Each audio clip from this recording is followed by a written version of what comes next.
What's up, guys, and welcome to another episode of Rumble Strategy for Noobs. It's me, Panda, and thank you for joining me once again. We are going to be jumping into our round 2 matchup against Klaus Fanclub. Looks like you're not totally absent, but I think only one of you out of the entire guild is here. So that's too bad, unfortunately, for you guys, but we're going to nonetheless battle anyways. Hopefully we'll just try and go for our perfect 1,000. Whoa! Don't just play stuff. Gosh, we need to like plan our attack here. Garage Rock Chris seems like a solid option though. In general, let's go ahead and get down Peter. He's the most versatile character card in my deck, maybe in the game. I'm not really sure. Maracas Peter just for fun. We could have put down a high health on the end, which would have been even more optimal, but we are going to end up with 100 no matter what, so let's go ahead and do that there.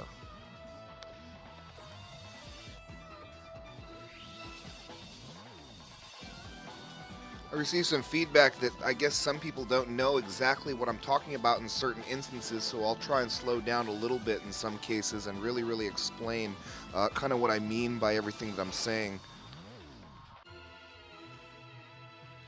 Alright, facing off against Skinny Penis. Whoa! What a name!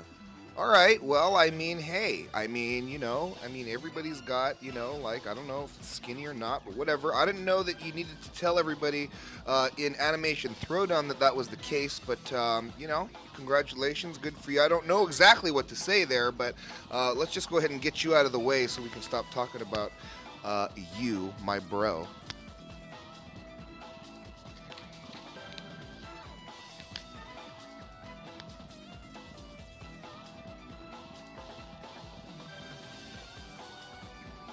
Zoidberg. I wonder if he actually plays the card Dr. Zoidberg.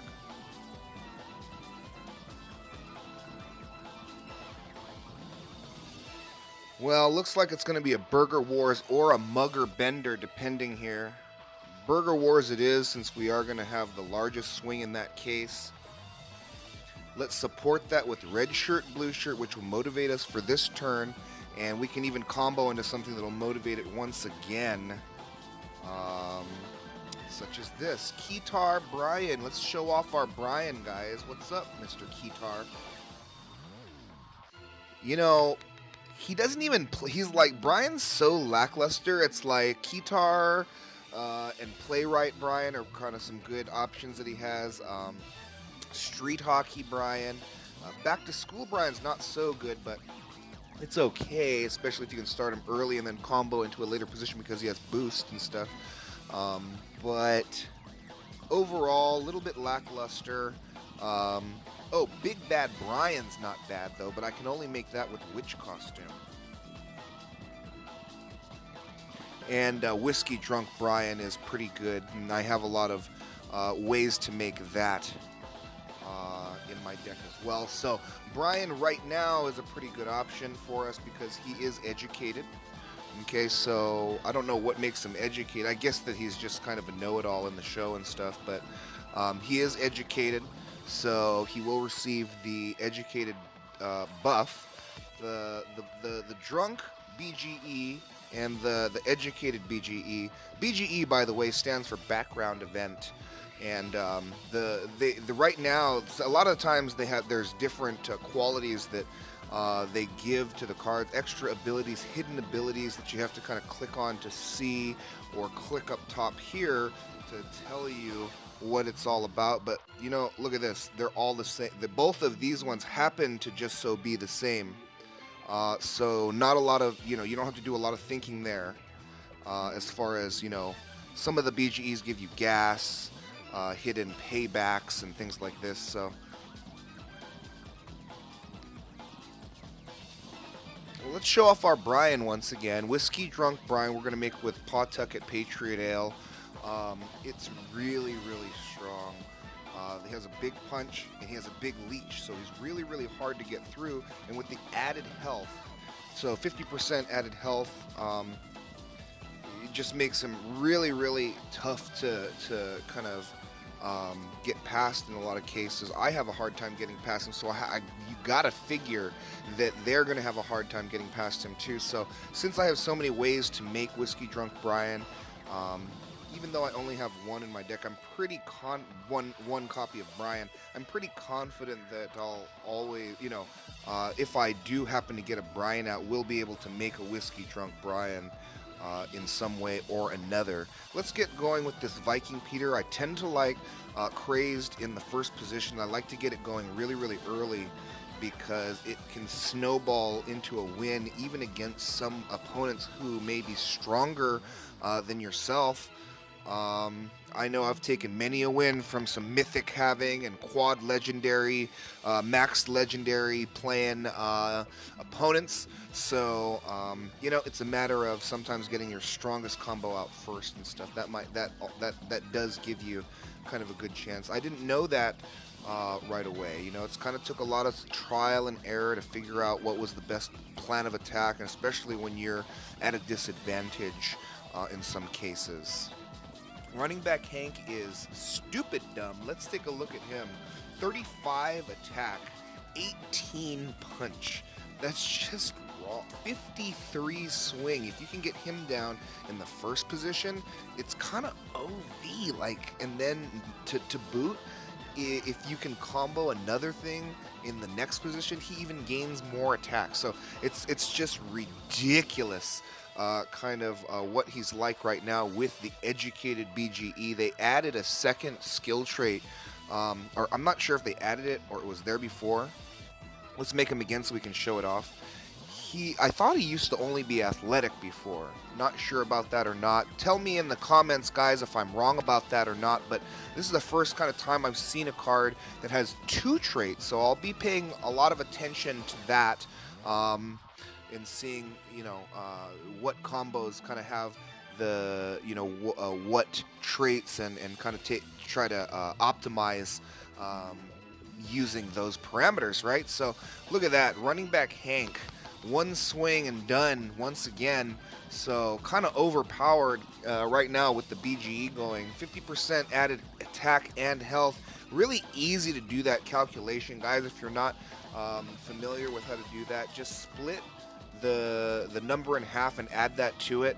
So in this case, let's find a drunk card. So Pawtucket Patriot Ale, for instance, has 24 health.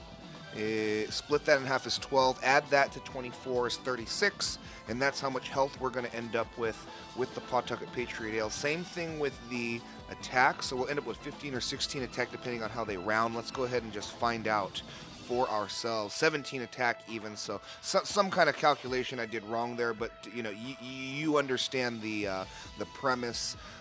Split it in half, add it to it. That's basically what the buff ends up being, or something close to that, and you can actually get more health onto your board.